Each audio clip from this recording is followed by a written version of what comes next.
Hello, नमस्कार. मी स्नेहा मराठी कलाकार या माझ्या यूट्यूब चॅनलवर तुमच्या सर्वांचे अगदी मनापासून स्वागत करते. तर कसे आहात सर्वजण? आय होप मस्त आणि मजेतच असाल. तर सर्वांना सर्वप्रथम श्री स्वामी समर्थ. सगळ्यांच्या घरी सध्या दसऱ्याची कामं, नवरात्रीची तयारी, आवरावरी, साफसफाई चालूच असेल. माझ्याही घरी चालू आहे. पण त्यातूनच वेळ काढून मी आज एक हे काम हाती घेतलं आहे, जे की आहे आई अंबाबाईचा मुखवटा मला बनवायचा आहे, जी कोल्हापूरची महालक्ष्मी आहे ती. तर मग माझ्याकडे हा मार्गशीर्ष महिन्यातील मुखवटा होता, जो एकदम सिंपल होता. तर मग मी ठरवलं आहे की त्याच मुखवट्याला अंबाबाईचं स्वरूप द्यायचं. तर त्याचाच मी आज इथे छोटासा प्रयत्न करत आहे. तर व्हिडिओला शेवटपर्यंत नक्की बघा. तर या ठिकाणी मी जे अगोदरचे नागडोळे वगैरे जे मुखवट्याला काढून घेतलेले होते, तर ते मी नागडोळे वगैरे ते सगळं, नागडोळे म्हणजे डोळ्यांना जे कलर केलेलं होतं किंवा ओठांना किंवा काय ते सगळं मी अगोदर क्लीन करून घेते. कारण ते एकदम सोप्या पद्धतीने क्लीन होत होतं, म्हणजे त्याचं थोडं गेलेच होतं. म्हणूनच मग मी विचार केला होता की या मुखवट्याला आपण दुसरं कलरिंग करूयात. तर त्याच विचारांमध्ये मला असं आलं की आपण मुखवट्याला महालक्ष्मीचं स्वरूप देऊयात. म्हणून मग मी हे काम हाती घेतलेलं आहे. तर खूप लवकर पाण्यात ओला केलेला टिश्यू पेपर आहे हा, आणि त्याने मी काढते. तर छान असं निघतं आहे त्याने आणि बऱ्यापैकी क्लीन होत आहे. तर या ठिकाणी सगळा मुखवटा क्लीन करून झालेला आहे. आणि या ठिकाणी मी आता घेतलेला आहे क्ले, मोल्डेड क्ले जो असतो तो. तर त्याचे हे 2 पाऊच भेटतात एका ह्याच्यात. तर हे दोन्ही समप्रमाणात मिक्स करून घ्यायचे असतात. तर या ठिकाणी ते पण मी मिक्स करून घेते. आणि मिक्स करून झाल्यानंतर मी अशा पद्धतीने ते रोल करून आईच्या मुखवट्यावर लावलेला आहे, जेणेकरून मला त्या कोल्हापूरच्या अंबाबाईचा मळवट तयार करता येईल. या ठिकाणी क्ले लावून मी हाताच्या साहाय्याने ते पसरवून घ्यायचा प्रयत्न करते. जो मळवट अंबाबाईचा आहे तशा पद्धतीने त्याला शेप देण्याचा प्रयत्न करते. मोल्डेड क्ले जो आहे त्याने खूप छान, म्हणजे कोणत्याही गोष्टीला शेप पण छान देता येतो. आणि तो वाळल्यानंतर खूप हार्ड पण होतो, म्हणजे तुटण्याची फुटण्याची सुद्धा चान्सेस खूप कमी असतात, किंवा त्याला क्रॅक वगैरे हे असं जात नाही. त्यामुळे मला ह्या काम मला, म्हणजे जसं काम मला या मूर्तीवर करायचं आहे त्याच्यासाठी मला मोल्डेड क्लेच खूप म्हणजे इझी पडलं मला मोल्डेड क्लेने करायला. त्यामुळे मी तो वापरलेला आहे. आणि या ठिकाणी साईडचा जो मळवट असतो तो सुद्धा मी या ठिकाणी रेडी करून घेते. एक साईडच्या साईडला जसं मळवट लावला तसाच सेम या साईडला पण यायला हवा. यासाठी खूप बारकाईने लक्ष द्यावं लागतं. कुठं जास्त कमी झालं आहे का, कुठं पसरट झालं आहे का, कुठं जाड झालं आहे का, हे सगळं बघत दोन्ही साईडचे इक्वल असे मळवट या ठिकाणी मी रेडी करून घेतलेले आहेत. आणि मळवट झाल्यानंतर दोन्ही डोळ्यांच्या मध्ये जो त्रिकोण असतो आई अंबाबाईच्या मळवटावर, तोच त्रिकोण या ठिकाणी मी करून घेतलेला आहे. पूर्ण मळवट कंप्लीट झाल्यानंतर या ठिकाणी मी ब्रश आणि पाण्याच्या साहाय्याने जिथंही अनइव्हन किंवा आपल्या बोटाचे हाताचे ठसे होते किंवा थोडंसं लहान मोठं किंवा कुठंही जरा ओबडधोबड असं वाटत होतं, तर ते सगळं मी ब्रशच्या साहाय्याने या ठिकाणी इक्वल करून घेतलेलं आहे, ब्रश आणि पाण्याच्या साहाय्याने. तर अशाच पद्धतीने आपला मुखवटा तर आता मळवट तर आता पूर्ण रेडी झालेला आहे. पण आता त्याचे मी डोळे पण बनवून घेते, कारण आई अंबाबाईच्या मुखवट्यावरती, म्हणजे ओरिजिनल जो कोल्हापूरचा मुखवटा आहे त्याच्यावरती डोळे वरतून असे चिटकवलेले असतात. तर ते तशाच पद्धतीने मी डोळे पण तयार करून घेते. डोळे आणि मळवट हे दोन्ही पण मी क्लेपासून बनवलं आहे आणि ते डिरेक्टली मूर्तीवरती चिटकवलेलं आहे. कारण क्ले जेव्हा ओला असतो ना, तेव्हा त्याला काही चिटकवण्यासाठी म्हणजे काहीच गरज नसते चिटकवण्यासाठी, ते डिरेक्टली चिटकतं. तर मी डिरेक्टली ते मूर्तीवर चिटकून दिलेलं आहे. त्याला कुठलाही फेविकॉल किंवा फॅब्रिक ग्लू वापरलेला नाही. जर ते कोरडं झालेलं असतं, वाळलेलं असतं, तर मग त्याला फेविकॉल किंवा फॅब्रिक ग्लूची गरज पडली असती. पण सध्या तर तो ओला होता म्हणून मी डिरेक्टली तो चिपकून घेतलेला आहे. आणि त्यानंतर थोडासा क्ले पण उरला होता आणि मी म्हटलं जे मुकुट आहे म्हणजे जे टोप आहे देवीचा, तर तो थोडासा वाढवून घेऊयात म्हणून त्याला असं थोडंसं त्याला वाढवलेलं आहे. आणि त्यानंतर पेनच्या साह्याने त्याच्यावरती बारीक डिझाईन पण करून घेतलेली आहे. तर ती सुकल्यानंतर अशा पद्धतीने दिसत आहे. तर त्यालासुद्धा मी कुठल्याही प्रकारचा ग्लू वगैरे वापरला नाही, ते सुद्धा असंच डिरेक्टली चिटकवलेलं आहे. आणि आता या ठिकाणी मी फॅब्रिक कलर जे असतात फेविक्रिलचे, तर ते घेतलेले आहे. तर सगळ्यात अगोदर मी ब्लॅक कलर घेतलेला आहे, जो मला देवीच्या मुखवट्याला द्यायचा आहे त्यासाठी. तर या ठिकाणी मी कलर पण देऊन घेते. हे जे कलर आहेत ना, ॲक्रेलिक कलर, तर हे कुठलाही बेस असो म्हणजे फॅब्रिक असो किंवा फायबर असो किंवा मातीचं असो किंवा लाकडाचं असो किंवा प्लास्टिकचं असो, कशावरही हे छान असे बसतात, म्हणजे एकदम इव्हनली स्प्रेड होतात. तर मी या ठिकाणी मुखवट्याला अगोदर कलर करून घेतलेला आहे. त्यानंतर आता मला जो मळवट आहे देवीचा, तर तो पण कलर करून घ्यायचा आहे. पण त्याला जो एक्झॅक्ट हळदी कलर आहे जो मळवटमध्ये असतो, तर तो एक्झॅक्ट कलर माझ्याकडे नव्हता. तर मी या ठिकाणी त्याचंच जुगाड करते. 2 कलर मिक्स करून येल्लो आणि ऑरेंज हे 2 कलर मी या ठिकाणी घेतलेले आहेत. पण मला जो कलर हवा होता ना, तो फक्त ब्रश ऑरेंजमध्ये जो बुडवलेला होता ना त्याने आणि येल्लोनेच आला. जो ऑरेंज मी एक्झॅक्ट घेतला होता लावण्यासाठी, तर तो तरी आत्ता सध्या तरी यूजच नाही आलेला आहे.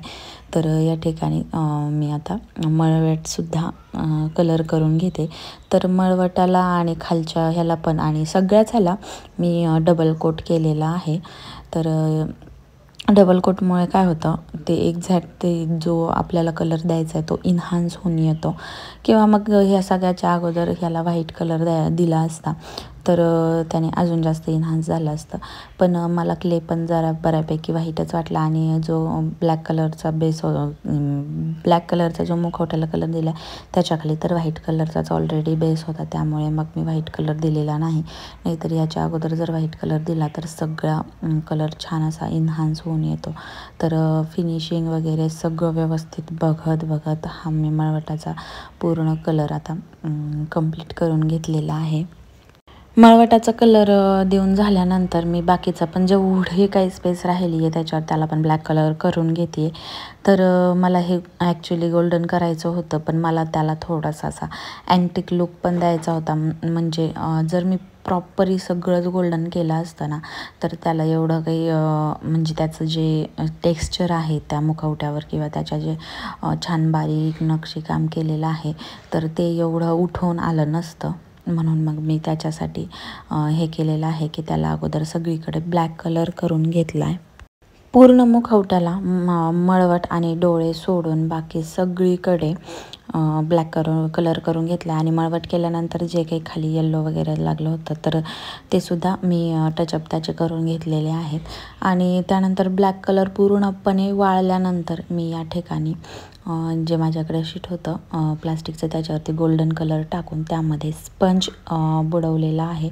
आणि अशा पद्धतीने त्याच्यावर डॅब करून अगदी त्याला अँटिक लुक येईल आणि त्याचे जे नक्षीकाम आहे ते एकदम छान इन्हान्स होऊन येईल. अशा पद्धतीने मी डॅब करून त्याला कलर करून घेतलेला आहे. तर हे जे केलं आहे ना मी, हे मला ह्या मूर्तीमध्ये हा पार्ट सगळ्यात जास्त आवडलेला आहे, जो की आहे तो मुखवटा, ते मुकुट जो कलर केलेला आहे तो.